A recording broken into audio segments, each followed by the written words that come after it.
Suicide Squad is a superhero film directed by David Ayer and stars Will Smith, Margot Robbie and Jared Leto. And before I begin, I'm just going to let you all know now that this is a spoiler review. So I'm going to be talking about details that happened in the film. So if you don't want me to spoil these details, I would recommend exiting out of this video now. However, if you want to see me talk about these spoilers, be sure to continue watching. Other than that, let's get into it.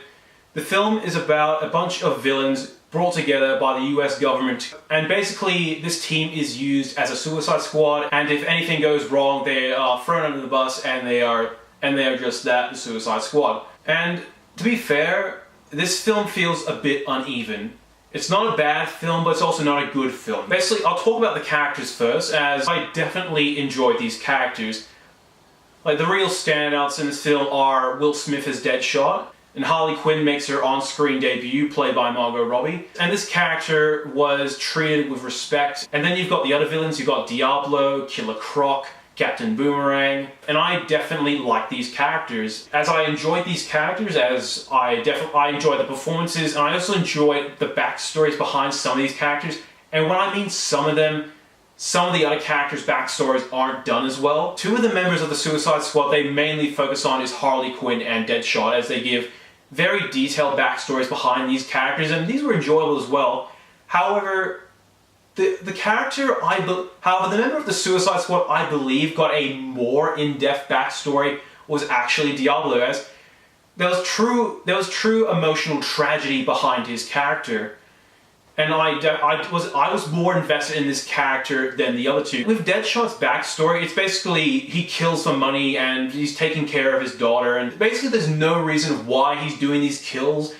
I guess he's doing it for the money so he can support her, but basically there's no real reason for it to be important. And then there's Harley Quinn's backstory, which is fun to watch as she's interacting with the Joker, but again, it lacks that emotional punch that Diablo's backstory had. And this is what annoyed me. They failed to put focus on the other Suicide Squad characters, because the main focus was always on Harley Quinn and Deadshot, and then you just got these other guys.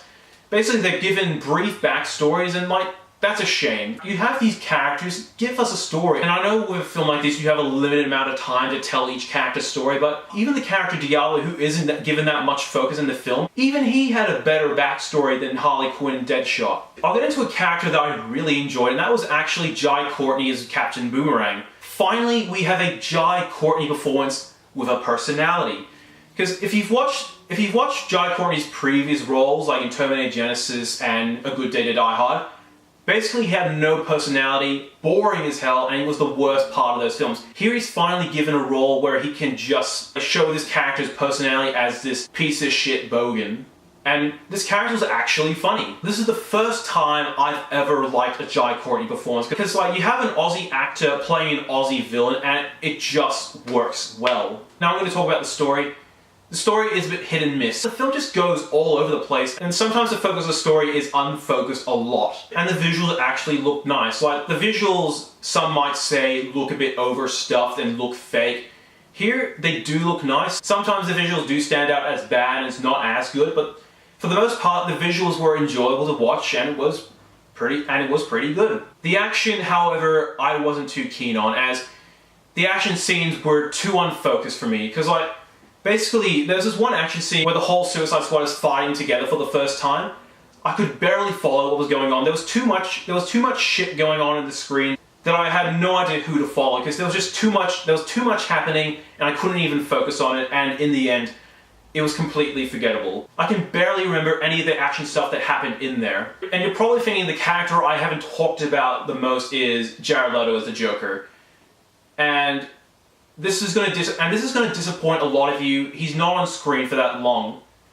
And to be fair, I kind of expected that, as basically he's not a member of the Suicide Squad. I didn't mind the performance done by Jared Leto for the short amount of time he had on screen. The performance Jared Leto gives as a Joker is better than Nicholson, but however, it's not as great as Ledger.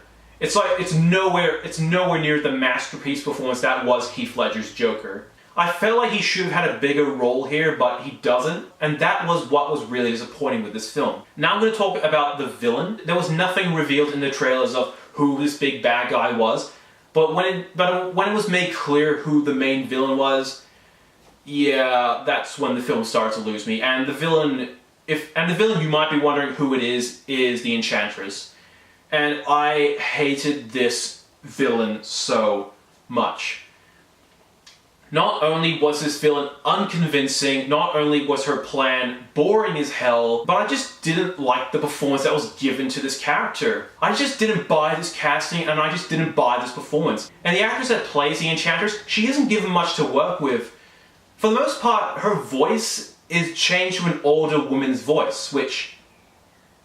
Why didn't you cast someone who matches that voice? I'll never know. There were too many problems with this villain that weren't properly explained. I didn't like this villain overall. And in the last act, the film becomes heavily cliche. The film became predictable of what it was going to do. I knew how it was going to end, and I was right. After I saw this film, I started to think about the holes that were in this story. There are too many holes in this film for me to list. There's this one scene where they're in the bar, and they're just like... And they're just chilling. And the guy that's been commanding this squad says, "You're all free to go." And Captain Boomerang goes up and leaves. And then when Deadshot decides, "No, we're going to go in there and we're going to stop this villain." And then when they're going to face this villain, Captain Boomerang just shows up.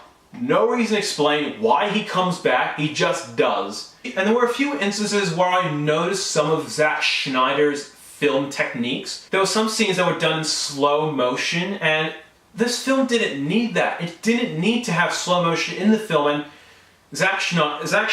and while Zack Snyder doesn't direct this film, he did produce it, and somehow he got his film techniques in there. And I saw this film with Good Chap Gamer and a member from Film Cafe, and each of our opinions were very split on this film. Like, Good Chap Gamer didn't like this film. A member from Film Cafe liked the film. For me, I'm somewhere in the middle. Like, there are parts of the film I did like. I enjoyed the characters, I enjoyed the visuals, I enjoyed the action for the most part.